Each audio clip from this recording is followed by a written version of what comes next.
Hello, this is Rhiannon from RT1 Home. This video is going to be part of a series of attractive ways to increase humidity for your houseplants without using a humidifier and without misting. I'm going to walk through the materials needed, how to do each method, as well as the tips and benefits of using each method for your houseplants. And then lastly, we've created a humidity rating system on a scale of low, medium, or high, and I'm going to share what each rating is and why we gave it that rating.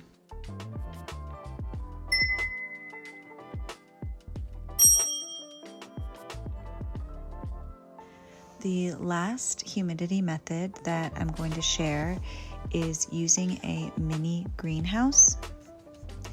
The materials needed for the greenhouse would of course be number one, the greenhouse cabinet.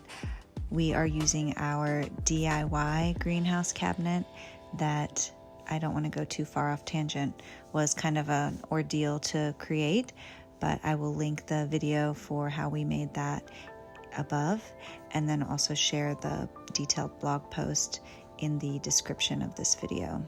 I think the most popular and common indoor greenhouses that people are using are the IKEA cabinets, but I just also wanted to share a DIY option as well.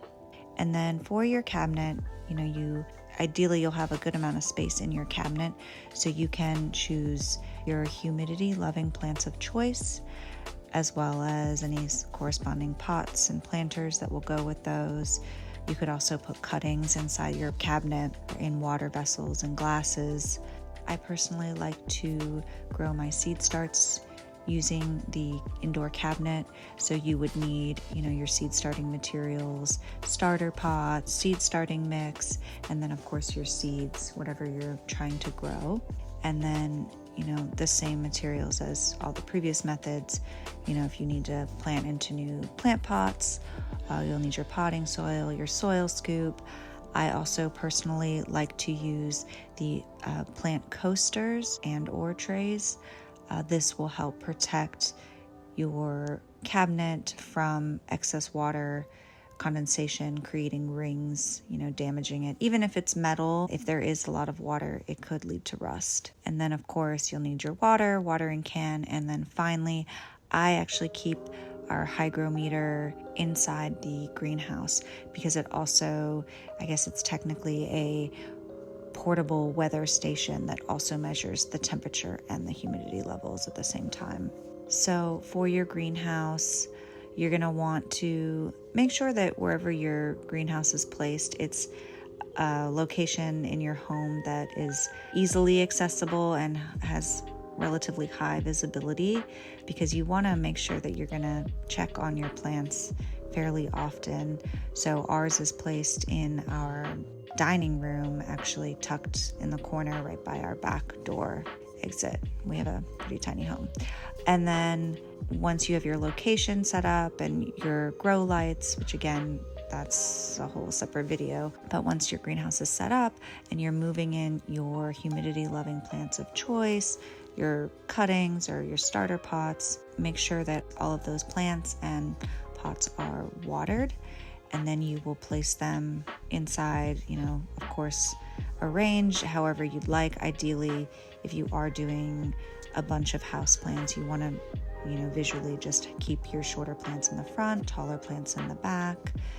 I personally, when I do my seed starts, I have them on a separate shelf that I've made very short, so that, there's enough space for the seedlings to sprout and to grow, but, I only keep them in there to get started and then relocate them outdoors or out into pots. So I have my seed starting located on the top shelf, and then the taller, bigger, humidity loving houseplants on the bottom. An important tip for the greenhouse, and a lot will vary on what type of greenhouse you have and how it's set up, if it's what the closure is.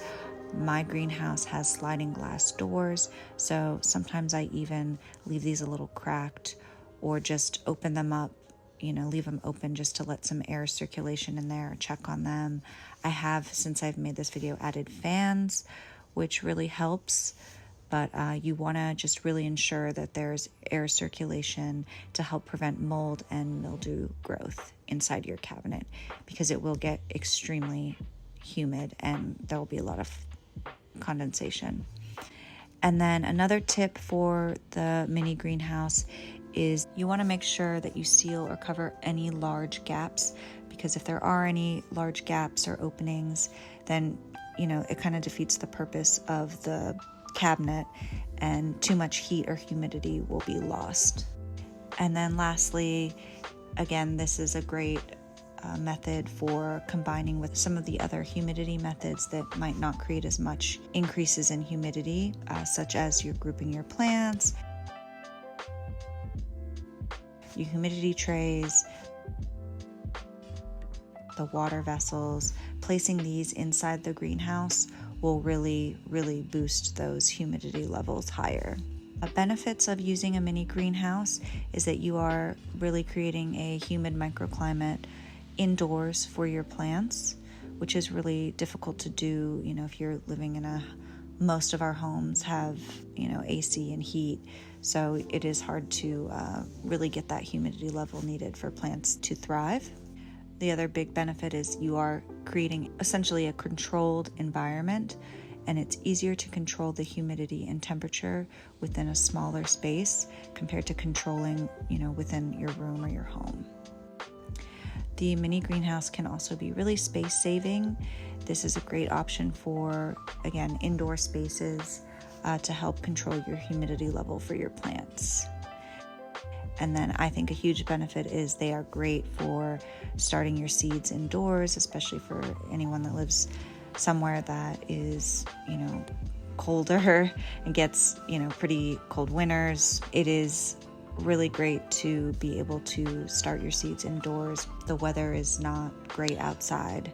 You can still get things started indoors. You can control the light and temperature, which is perfect for starting seeds. Another benefit is you really don't need to water your plants as much if they are inside the mini greenhouse. They, again, the plants are creating so much condensation, and then the water is able to be reabsorbed by the plants within the cabinet. And then lastly, of course, another big one, the decorative and aesthetic benefit. You can make a really amazing standout piece that you kind of have in the center of your home if you spend a lot of time keeping your greenhouse set up attractive.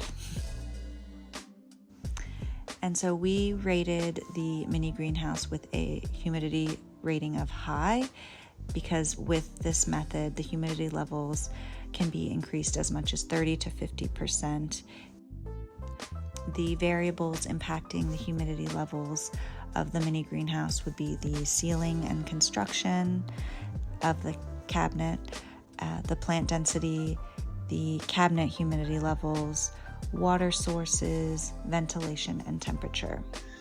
Thank you so much for watching. If you have any questions or comments, please leave them below. And if you'd like to see more videos like this and continue watching our humidity series, please subscribe to our channel. Thank you.